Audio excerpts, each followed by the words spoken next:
Bones and All is the most bloody, brutal, but arguably Luca Guadagnino's most beautiful film so far. This was the first movie of his I ever saw, and it spoke to me deeply. It still does, honestly.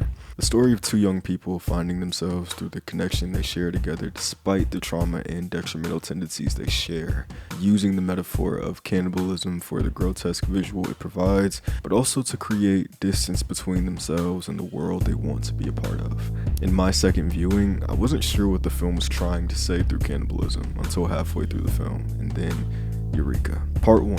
Monster. Marin, played by Taylor Russell, is an introverted young girl who isn't good at connecting with people because of her particular appetite for human beings. This is now your time to leave if that makes you uncomfortable, or if you're uninterested in how I'm going to try to emotionally connect with cannibalism through loneliness, longing, addiction, and sexuality.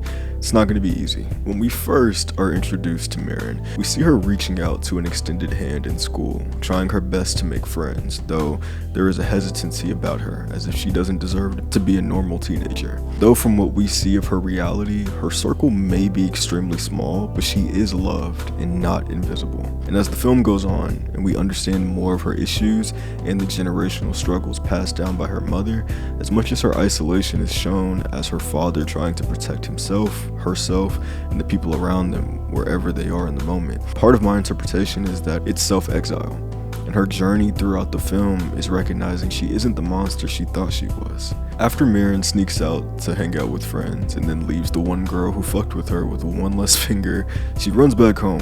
Her father panics and they pack bags and leave Virginia. But before they leave, one of the first things Marin does after feeding again for the first time in a while is look at herself in the mirror. Part of this could be disbelief in her actions, part of it is the euphoria of being able to feed, but I think seeing the blood on her face and body was a way to crystallize her perception of who she is, and showing herself the monster that is underneath, even if people like her father don't see it all the time. And though it is melancholic, there's a sad glimpse of pride in living up to the whys of her restricted life. Part 2, Alone and Unknown. After the title cue, Marin wakes in Maryland to see that her father has left her with money and a tape recorder at least. Though Marin doesn't have the strength to listen to the full tape, it's the first glimpse into not only her past encounters, but who her mother was. This scene I think is the first bridge I can connect to addiction, which is the main metaphor in this cannibal movie. In the scenes like Marin crying as the voiceover of Marin's father, played beautifully by Andre Holland, is heard in the background. This moment shows the rifts that can be created in your life when you don't gain control of your actions, and how quickly things can spiral when living within the rules of your addiction. Marin, not that long ago, was enjoying the school environment, had a friend who sought her out just to invite her to her house to hang out, and was being given driving lessons with her dad, and one finger digested later, and everything she had in her small reality wasn't just taken away from her, but they couldn't or wouldn't actively participate in her life any longer. And the sad part is that it's not a drug she chose to take at a point in her life, it's an innate hunger that goes against how most people see humanity. As Marin starts to travel towards Minnesota to find her mom and find answers about her nature, she listens further into the tape. What I love about the voiceover while she's on the bus is the way Andre Holland rides the line of compassion and guilt, of feeling complicit in the way he shelters her from the consequences of her violent tendencies, and the resentment of his daughter because of the position she and her mother placed him in unknowingly. In the context of the movie, Marin has no control over why she is like this, and though some audiences may not feel empathy towards her because of her actions and how they harm others, the lack of choice in this instance feels like a metaphor for sexuality and the duality of love and enabling. But on the other side, resentment and relief that I assume Marin's father may feel to not have to worry about it anymore. It seems very in line with the addiction allegory as well. Part 3, For Better or Worse. Early on in Marin's travels, she meets two other people who are cannibals, men in particular, and I think that's important to focus on. Lee, played by Timothée Chalamet, and Sully, played by Mark Rylance. Both do great jobs in different ways, and they both represent different things in Marin's story. Sully is lonely, and though in his own words it would be best if eaters stayed away from each other, he seeks Marin out despite his best judgment. Though their one and only time eating together is super off-putting, in my headcanon, Sully was never going to hurt her in that moment, but wanted possession of her growth as a cannibal, which is also wrong. hiding behind the knowledge and experience he can share to help, when in reality he's using his knowledge to be useful and to hopefully not be alone anymore. Sully says something that reveals his character completely. "I don't kill people. I try not to." And that leaves this and things like it, when referring to the woman they found unconscious in her home. Sully sees himself as an okay person, trying his best to feed without destroying more than he has to. His intention with Marin is to protect her from herself, because he couldn't do that in his own life. But once feeling betrayed by Marin's autonomy and perception of his character, his good intentions are thrown out just for the opportunity to eliminate someone who knows him only a little. The feeding scene is interesting too. As Marin and Sully feed, it intercuts that gruesome visual with pictures of the woman that they're eating with her family. The main thing all of our cannibalistic characters have in common is a lack of family or lack of connection with community. Maybe this is a reach, but I could see Luca inferring the characters possibly hope to consume some of the humanity of the human they choose to feed on. And I like the detail of how Marin and Sully create grace for themselves, Sully taking their hair in remembrance of the person he just ate, and Marin crying and feeling remorseful until inevitably feeding without hesitation. The cost of loneliness and isolation is interesting, because if you embrace it long enough, it becomes identity. And I think we all feel like our identity is something to protect. But as humans, we seek connection with others. We're wired that way. Sully pushes himself out of his comfort zone to connect with Marin, but after she does what's right for herself, which is to leave and embark on her journey without him, his only goal at that point is to protect his identity of isolation, even if that isn't the truth he truly yearns for. Lee is the opposite of Sully. Where Sully has let his hunger dictate his reality and actions, Lee uses his hunger as a tool to be who he wants to be. That mask is just as false as Sully's cannibal Mr. Rogers' disposition. Lee appears as strong and capable to burden this pain, but as the film goes on and Marin and Lee grow together, you see that he struggles the most out of anyone in the story with who and what they are. When Lee and Marin first meet, they bond over trying to protect a woman from being harassed by a guy. I love this beginning of their connection because their bond is built on hypocrisy. Lee wants to feed. He sees an opportunity to do so that he can justify and wants to impress Marin, since they both can smell and identify each other as eaters. Marin walks along the same mental path as Lee, but she couldn't get behind Sully's justification for how he fed. She still ate with Sully, but didn't align morally with his reasoning. But she can align her morals with Lee in this moment, though it is the same destructive behavior. Lee is also traditionally attractive, younger, and less creepy, so that pushes her towards making a connection with Lee more so than Sully, and that is completely understandable. Though she could have bonded with Sully and had him teach her, she asked Lee instead because his moral justifications, and now that she is out on her own and encountering other eaters, she's trying her best to craft a narrative about herself that she can live with. Marin says to Lee, "I don't want to hurt anyone."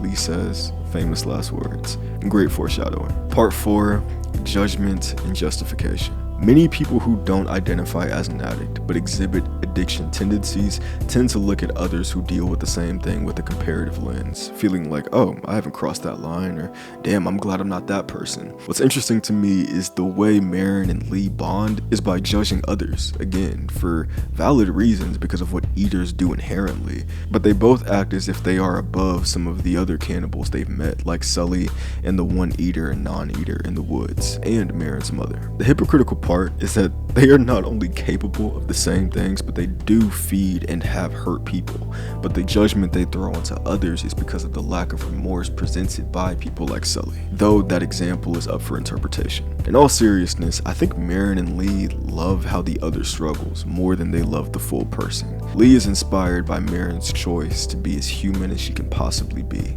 and her strength comes from the many times she's been seen as a monster. Even if she doesn't remember details, she remembers the feeling and is actively running from it. Also possible that Lee believes love could set him free if he submits himself. And for Marin, the easiest choice is to be around Lee. Not just because he won't judge her, but because he hates himself for who he is inherently, and yet still tries to hold on to the pieces of family he still has. That push and pull that Lee exists in, Marin finds admirable, and she romanticizes his pain because it's similar to what she feels about herself without the opportunity of connection with her family. Also, knowing quickly how Lee would fight for someone, she hides behind Lee's actions when they feed to absolve herself of murder. But again, that's hypocritical because she still is benefiting from the bloodshed by quelling her hunger. As Marin and Lee listen to her father's recording together, Marin says, "Maybe I should pray that this will all go away." And Lee says, "Don't say that, and that her dad is wrong." To me, I think it's pretty obvious that Lee is more speaking to himself in that moment, not wanting to let that doubt creep in, because if he does, an avalanche of guilt would soon follow.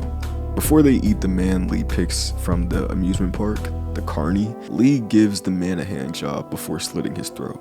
You can see this as distraction, which is fair, but I also see it as justification, or absolving what he feels he must, by giving the man one more good feeling before his demise.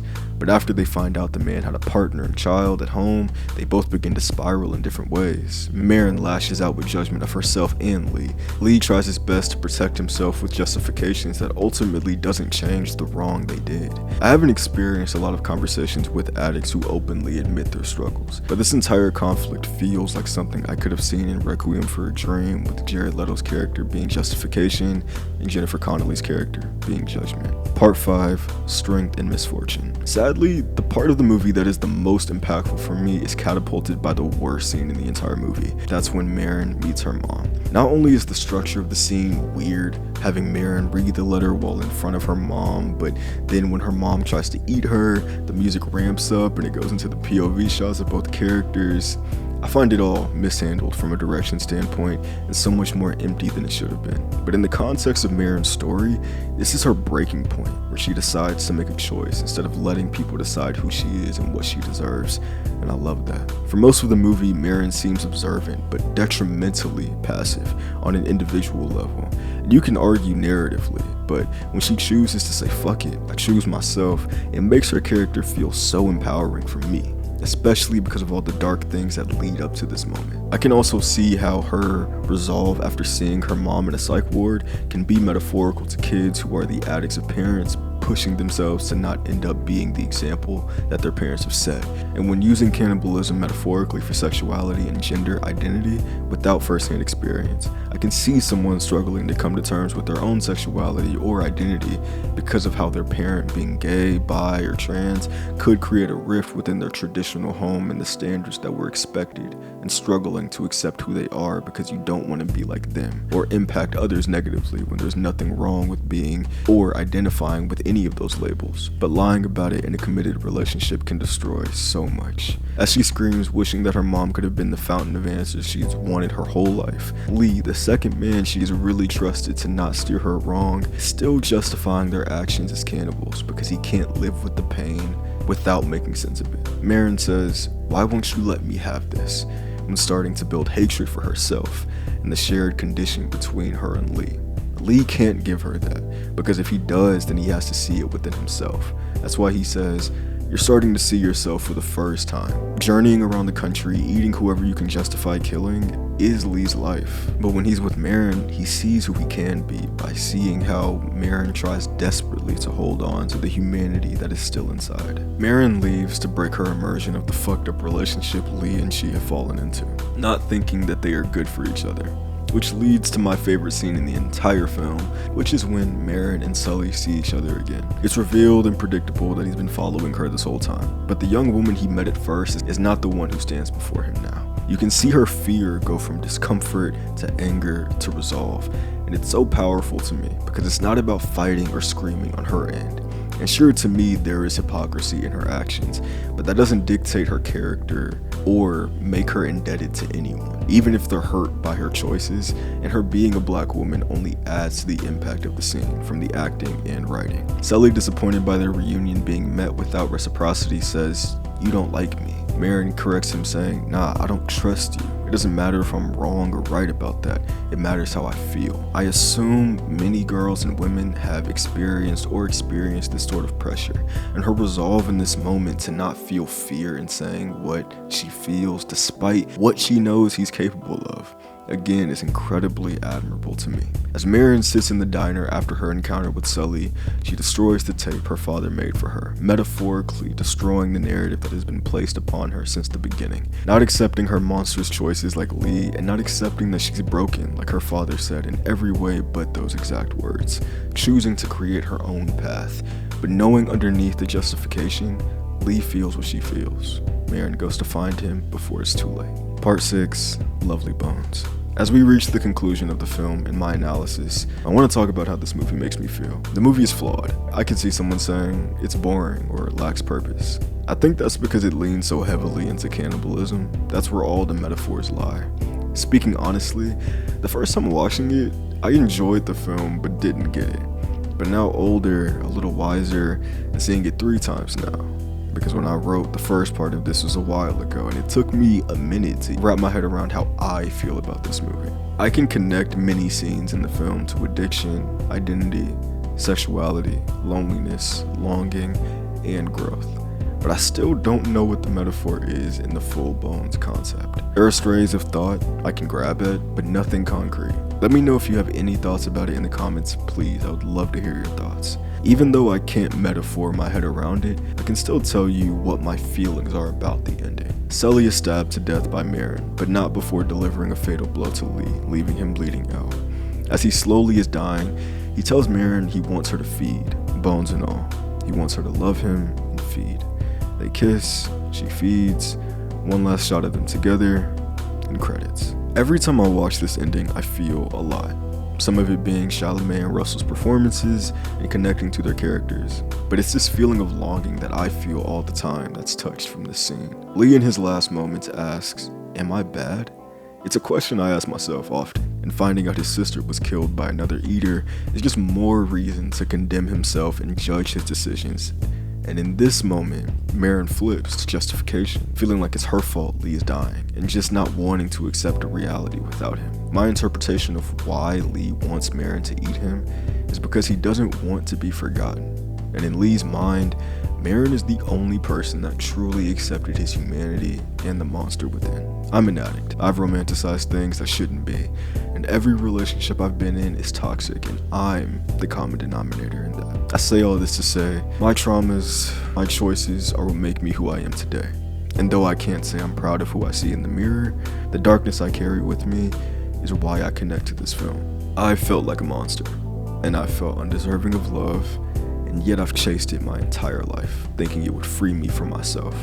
That's my duality. And we all carry 2 sides, and both will probably never truly understand. Is it a happy ending? Fuck no. Is it the ending Marin and Lee deserve? Not in my opinion. But would I want the movie to end any other way? No. And maybe that's the monster in me, or the humanity, but maybe it's all one and the same. Thank you for watching.